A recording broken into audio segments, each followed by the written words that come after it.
창세기 49장 1에서 21절 말씀입니다. 49장. 야곱이 그 아들들을 불러 이르되 너희는 모이라.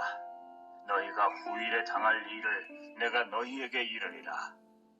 너희는 모여 들으라. 야곱의 아들들아, 너희 아버지 이스라엘에게 들을지어다. 르우벤아, 너는 내 장자요, 내 능력이요, 내 기력의 시작이라.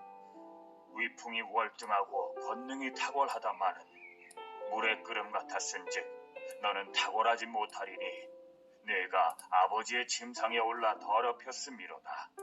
그가 내 침상에 올랐었도다. 시므온과 레위는 형제요, 그들의 칼은 폭력의 도구로다. 내 호나 그들의 모의에 상관하지 말지어다. 내 영광아, 그들의 집회에 참여하지 말지어다. 그들이 그들의 분노대로 사람을 죽이고 그들의 혈기대로 소의 발목 힘줄을 끊었음이로다. 그 노여움이 혹독하니 저주를 받을 것이요, 분기가 맹렬하니 저주를 받을 것이라. 내가 그들을 야곱 중에서 나누며 이스라엘 중에서 흩으리로다. 사랑하는 형제 여러분, 6월 21일 화요일 저녁 묵상에 오신 것을 환영합니다. 주일에 광고 드린 대로 여름 행사 준비하느라 제가 시간이 부족해서 이번 주는 준비하기에 시간을 덜 요하는 창세기 묵상으로 계속 올려드립니다. 49장 야곱의 축복인데요. 12아들에 대한 야곱 축복의 분량과 모양새가 아들마다 각기 달라요. 왜 다른가 하면 자유의지에 따라 삶의 모습과 섬김의 정도가 각기 달랐기 때문입니다. 하나님께서 사람에게만 유독 자유의지를 주셨습니다. 다른 모든 피조물은 본능만 있지 자유의지가 없습니다. 그래서 하나님을 배반할 줄도 모릅니다. 그런데 인간은 자유의지가 있습니다. 자유의지가 인간에게 주어진 것은 굉장히 한편 생각해보면 위험한 일이죠. 피조물인 인간이 감히 하나님을 배반할 가능성이 주어진 것이니까요. 그렇다면 왜 주셨을까요? 자유의지의 좋은 점은 무엇일까요? 자유의지를 가진 인간은 하나님을 자발적으로 사랑할 수 있다는 것과 그리고 하나님과 언약을 맺을 수 있는 존재라는 것이 놀라운 은혜죠. 이런 피조물은 천지에 없습니다. 하나님은 우리의 자발적인 사랑을 받고 싶으셔서 우리에게 자유의지를 주시고 우리와 언약관계를 맺으신 것입니다. 부모가 자녀를 낳을 때 자발적인 사랑으로 행복을 누리려고 낳는 것이죠. 하나님도 우리 아버지시니까 자유의지를 주셔서 사람을 낳으신 거예요. 자유의지가 없다면 사랑을 할 수가 없죠. 하나님은 우리를 사랑하시고 사랑받으시려고 또한 낳으신 것입니다. 하나님의 사랑의 신실하심과 뜨거운 열심은 일련의 언약에 하나님께서 주신 모든 언약들에 잘 나타나 있습니다. 하나님의 사랑과 사람의 자유의지는 하나님의 사랑과 사람의 사랑은 서로 상호작용하면서 역동적으로 연동됩니다. 하나님의 주권적 의지와 인간 개인의 자유의지는 서로 상호작용하면서 역동적으로 연동됩니다. 하나님의 백성들 각자가 하나님을 사랑하는 방식과 정도는 다양합니다. 하나님의 백성들은 크신 하나님의 거대한 축복의 총체 안에서 서로 다른 모양, 다른 분량의 복을 받게 되는데요. 하나님을 사랑한 모양과 분량대로 받게 됩니다. 그것은 야곱이 12아들들에게 준 축복과 그 시련을 보면 알 수 있습니다. 각각의 복이 어떻게 다른지, 그리고 각 개인의 어떤 원인이 복의 크기에 영향을 끼쳤는지 야곱의 유언을 살펴보겠습니다. 먼저 르우벤, 시몬, 레위가 아주 혹독한 것을 받고 있죠. 야곱의 축복인데 말입니다. 방금 읽은 그 내용이 참 혹독하다라고 느껴지는데요. 그런데 먼저 알 것은 그럴지라도 이것이 축복이라는 사실입니다. 이것이 축복인 이유는 그들이 구원 안에 있다는 사실입니다. 이스라엘 공동체 전체를 하나님이 받으시기 때문에 축복하시고 있다는 것입니다. 그 증거는 400년 후에 출애굽을 해서 시내산에서 하나님과 언약식을 하고 십계명을 받을 때에 이스라엘 12지파 중에 한 지파도 빠지지 않았다는 사실입니다. 만약 이 유언이 영원한 심판이었다면 400년 후에 언약식에서 제외시켜야 맞는 것인데요. 그러지 않았어요. 그러니 혹독한 말로 징계할지라도 구원 안에 있는 것이 분명합니다. 그래서 축복입니다. 그리고 그들이 받는 것이 그들이 심은 대로 거두는 것이라는 사실입니다. 르우벤, 시몬, 레위는 셋 다 중죄인들입니다. 르우벤은 아버지의 첩 비라와 간음했고요. 시몬과 레위는 세겜이 자기 여동생 디나를 세겜이 강간했다는 이유로 세겜 족속 남자들 전체를 보복 학살했습니다. 천인 공로할 짓을 저질렀으니 마땅한 것을 받는 것이죠. 야곱의 유언은 예언이고 실제로 다 그렇게 이루어집니다. 르우벤은 타고난 탁월성과 장자권을 잃고 맙니다. 르우벤의 장자권은 정치적으로는 유다에게, 물질적으로는 요셉에게 각각 나누어졌습니다. 시므온 지파와 레위 지파는 470년 후 이스라엘이 가나안에 들어가서 땅을 나눌 때에 시므온 지파는 아주 적은 땅을 받게 되고 유다 지파의 도움을 받으면서 지파의 정체성을 잃게 되고 다른 지파로도 흩어집니다. 레위 지파는 독자적인 땅을 분배받지 못하고 전국 각 지파 중에서 율법 교사로 살며 하나님의 일을 합니다.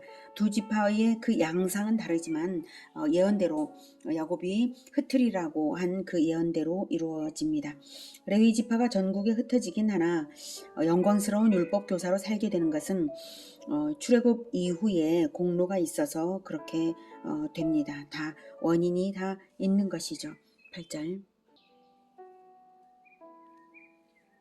유다야, 너는 내 형제의 찬송이 될지라. 내 손이 내 원수의 목을 잡을 것이요 내 아버지의 아들들이 내 앞에 절하리로다. 유다는 사자 새끼로다. 내 아들아, 너는 움킨 것을 찢고 올라갔도다. 그가 엎드리고 웅크림이 숫사자 같고 암사자 같으니 누가 그를 범할 수 있으랴. 주가 유다를 떠나지 아니하며 통치자의 지팡이가 그 발 사이에서 떠나지 아니하기를 실로가 오시기까지 이르리니 그에게 모든 백성이 복종하리로다. 그의 나귀를 포도나무에 매며 그의 암나귀 새끼를 아름다운 포도나무에 맬 것이며 또 그 옷을 포도주에 빨며 그의 복장을 포도즙에 빨리로다. 그의 눈은 포도주로 인하여 붉겠고 그의 이는 우유로 말미암아 희리로다. 유다 지파는 지도력과 승리와 왕권과 번영의 축복을 받았습니다. 규는 왕의 지휘봉이죠. 통치자의 지팡이이고요. 지도력을 상징합니다. 실제로 이스라엘이 왕정을 시작했을 때 다윗 왕을 시작으로 해서 유다 왕국이 멸망할 때까지 유다 지파의 왕조가 계속됩니다. 왕조가 바뀌어 본 적이 없습니다. 남유다 왕국은요. 가나안 정복 전쟁에서 유다 지파가 용감하게 공을 세웠고요.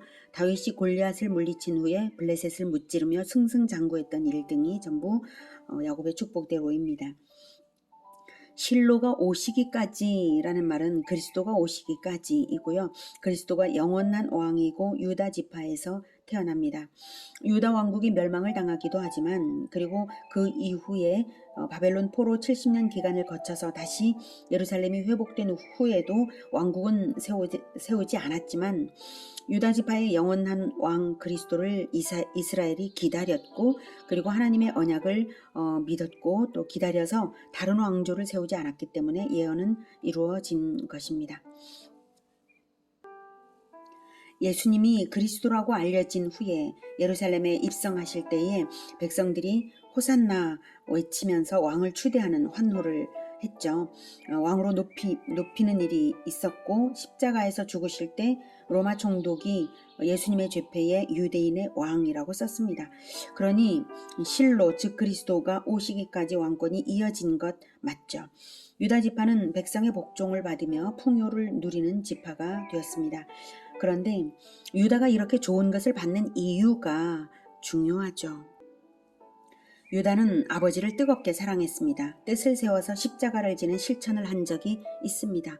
베냐민이 애굽 총리의 종이 될 위기에서 유다는 아버지 야곱에 대한 사랑으로 아버지의 마음으로 자기가 베냐민 대신 종이 되겠다고 나섰는데요. 실제로 종이 되지는 않았지만 하나님은 그 마음을 실제처럼 받으신 것입니다. 그래서 그리스도가 태어나는 가장 영광스러운 언약을 받았습니다. 장자권을 받아서 두 몫을 챙기게 된 요셉보다 더 비중 있죠. 그래서 영적인 장자권을 받았다고 할 수 있습니다. 베냐민을 애굽으로 데려가야 한다고 아버지 야곱을 설득할 때에 르우벤도 아버지를 설득해 본 적은 있습니다. 말로는 르우벤이 베냐민을 데려오지 못한다면 자기 아들들을 죽여도 좋다고까지 말했는데요. 실제로 애굽 총리가 베냐민을 종 삼겠다고 할 때 장자 르우벤은 나서지 않았습니다. 뜻을 세웠다는 것은 실천으로 나타나는 것을 뜻을 세웠다고 하는 것이죠. 뜻을 세워 실천하는 유다에게 복은 주어진 것입니다. 하나님이 자유의지를 주셨으니 자발적으로 뜻을 세워서 하나님을 사랑하시기를 권해드립니다. 13절. 스불론은 해변에 거주하리니 그곳은 배 매는 해변이라 그의 경계가 시돈까지리로다. 네, 루벤, 시므온, 레위, 유다의 행적이 창세기에 나타나 있어서 그들이 받은 예언이 그들의 행위와 분량에 합당한 것을 받는구나 이렇게 우리가 알 수 있습니다. 지파별로 조상의 어떠함에 따라 그 지파의 복이 어떠한지도 엿볼 수 있었습니다. 그런데 스불론부터 납달리까지는 그들의 행적에 뚜렷한 어떤 것이 기록되지는 않아서 인과응보적인 결과로 받은 것이라고 말할 근거는 없습니다. 다만 야곱의 예언대로 훗날 어김없이 이루어졌다는 이 분명한 역사적 사실이 중요합니다. 그래서 기록에 남겨져 있지 않다 뿐이지 하나님은 그들을 다 알고 계시므로 그들의 믿음과 행위에 합당한 분량을 주셨을 것이라 보면 됩니다. 사실 성경은 우리의 구원에 필요한 구원 계시로서 적당한 기록을 구원 계시로서 적당하게 기록을 하신 것이지 우리가 굳이 알 필요가 없는 것을 일일이 기록하는 것은 아니거든요. 우리에게 알게 하시는 성경의 구원 계시는 힘써 배워 의미를 알고 후손에게도 가르쳐야 합니다. 알게 하시지 않는 것은 하나님께 잠잠히 맡겨둘 일입니다. 그러면 때가 되면 알게 하실 것은 점차적으로 더 알게 하시죠. 신명기 29장 29절에는 감추어진 일은 우리 하나님 여호와께 속하였거니와 나타난 일은 영원히 우리와 우리 자손에게 속하였나니 이는 우리에게 이 율법의 모든 말씀을 행하게 하심이니라 라고 말씀하셨죠. 나타난 일에 관한 진리를 배워서 즉 성경에 이미 나타내신 진리를 배워서 율법을 올바르게 행하는 이것에만 집중을 하기에도 우리 인생은 부족한 형편이죠. 야곱 당시에 주어진 계시의 양에 비하면 구원의 역사가 오래 흘러오는 동안 계시가 점진적으로 열려서 종말 시대의 우리에게는 성경의 거의 모든 계시가 열려 있습니다. 성경을 잘 배우고 행하는 이것만이 영적 이스라엘로서 우리가 할 일입니다. 자, 그러면 어떻게 예언이 성취되었는지는 우리가 봐야 되겠죠. 아까 스불론을 읽었는데요. 자, 이사갈은 양의 우리 사이에 꿇어앉은 건장한 나귀로다. 네, 스불론과 이사갈. 스불론 지파는 해상무역의 축복입니다. 훗날 가나안에서 실제로 시돈 지금의 레바논 근처에 땅을 받고 해상무역을 합니다. 민수기를 읽어보신 분은 아시겠는데요. 땅의 분배는 제비뽑기로 진행해서 전혀 인간의 자의성이 개입되지 않고 하나님의 주권적 섭리대로 이루어진 일입니다. 그 분배가 400년 전에 야곱의 축복대로 되었다는 이 사실을 우리가 알아야 합니다. 이사갈 지파는 농업의 축복입니다. 스불론 지파 근처의 내륙의 땅을 받아서 농업에 종사합니다. 열심히 일하는 것을 기쁘게 여기고 스불론 지파의 무역으로 얻은 풍요를 이사갈의 농산물로 상호 교환했기 때문에 생산의 즐거움이 컸을 것입니다. 16절. 그는 쉴 곳을 보고 좋게 여기며 토지를 보고 아름답게 여기고 어깨를 내려 짐을 메고 압제 아래에서 섬기리로다. 네, 15절까지가 이사갈이었습니다. 다음 16절. 다는 이스라엘의 한 지파같이 그의 백성을 심판하리로다. 다는 길섭의 뱀이요 샛길의 독사로다. 말굽을 물어서 그 단자를 뒤로 떨어지게 하리로다. 여호와여, 나는 주의 구원을 기다리나이다. 단지파는 민첩성과 계략의 축복입니다. 단이 첩의 아들이긴 하지만 한 지파로서 당당하게 심판자가 배출된다는 것을 예언하는 것으로 보고요. 훗날 단지파에는 유명한 사사로서 삼손이 이스라엘을 구원했습니다. 사사란 심판권을 가진 정치 군사적 지도자인데요. 왕정 이전에 사사 시대가 있었죠. 왕이나 마찬가지인 그 사사, 바로 삼손은 매우 힘이 세고 날랜 사람이었습니다. 그래서 그리고 17절에 보면 길섭의 뱀이 말굽을 물어 그 탄자를 떨어지게 한다 라고 말했는데요. 단지파가 날렘과 지략으로서 적을 치는 상황을 상징한 것입니다. 유다가 사자와 같은 용맹이라면 단은 독사와 같이 치명타를 준다는 것이죠. 아마도 단지파의 삼손이 블레셋의 치명타를 주었던 다곤 신전을 무너뜨린 사건이 적군의 말굽을 무는 것이 아닐까요? 말굽을 물면서 자신은 말발굽에 밟혀 죽어가는 뱀처럼 삼손도 다곤 신전을 무너뜨리면서 죽어갔죠. 그러고 보니 삼손의 마지막은 마치 예수 그리스도의 십자가와도 같습니다.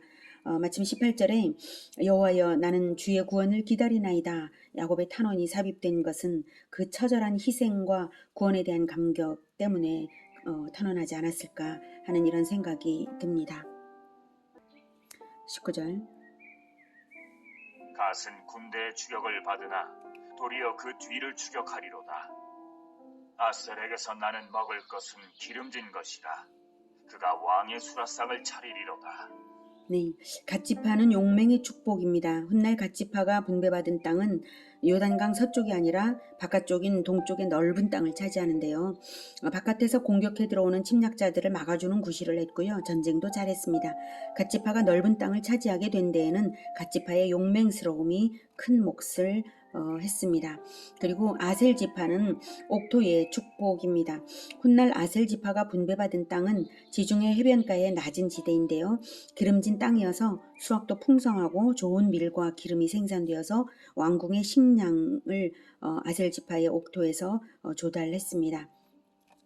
다음 21절. 납달리는 노이 남사슴이라 아름다운 소리를 바라는도다. 네, 납달리 지파는 평안의 축복입니다. 야곱이 납달리를 노이 남사슴이라 아름다운 소리를 바라는도다 라고 감탄조로 표현한 것은 풍요로운 풀밭에서 마음껏 풀을 뜯고 즐기는 모습을 연상한 것인데요. 납달리 지파는 훗날 가나안 땅의 젖줄인 갈릴리 호수 일대의 비옥한 지역을 차지함으로써 성취되었습니다. 오늘은 야곱의 유언이 어떻게 성취되었는지를 납달리 지파까지 보면서 동일한 아버지 아들들로 태어났지만 각자의 삶의 모양새와 섬김의 정도에 따라 축복의 크기와 모양새가 각기 다른 것을 보았습니다. 그리고 축복의 모양새가 각기 다를지라도 언약 공동체 안에 믿음으로 남아있다면 하나님의 은혜로우신 구원 안에 있다는 사실도 보았습니다. 인간의 자유의지로 하나님을 어떻게 섬겨드리는지는 인간의 일생에 다 나타납니다. 하나님을 어떻게 섬겨드리는지 하는 것은 예배 시간에만 나타나는 것이 아닙니다. 일생으로 나타납니다. 하나님은 각 사람의 인생을 계수하시고 결산의 때에는 합당한 상급으로 돌려주시는 분이십니다. 그리고 결산의 때가 오기 전에 후손 대대로 선조의 그 인생대로 그 후손 그 계열이 이렇게 또 상급을 보상을 보응대로 받습니다. 우리는 하나님의 은혜를 깊이 깨달아서 하나님께 영광을 돌려드릴 수 있는 인생을 살아드릴 수 있기를 기원합니다. 기도하겠습니다. 하나님은 반드시 심은 대로 거두게 하시는 분이십니다. 우리가 죄를 심었지만 그러나 예수님께서 우리를 위하여서 생명으로 심으셔서 우리를 구원하여 주시니 감사합니다. 그래서 우리가 그 은혜를 갚고자 살아가겠습니다.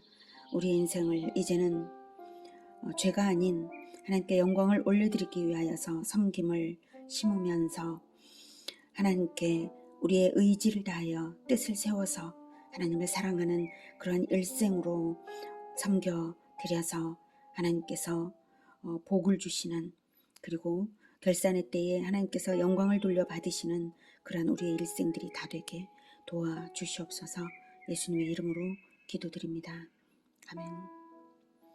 이어지는 시간은 개인 기도 시간입니다.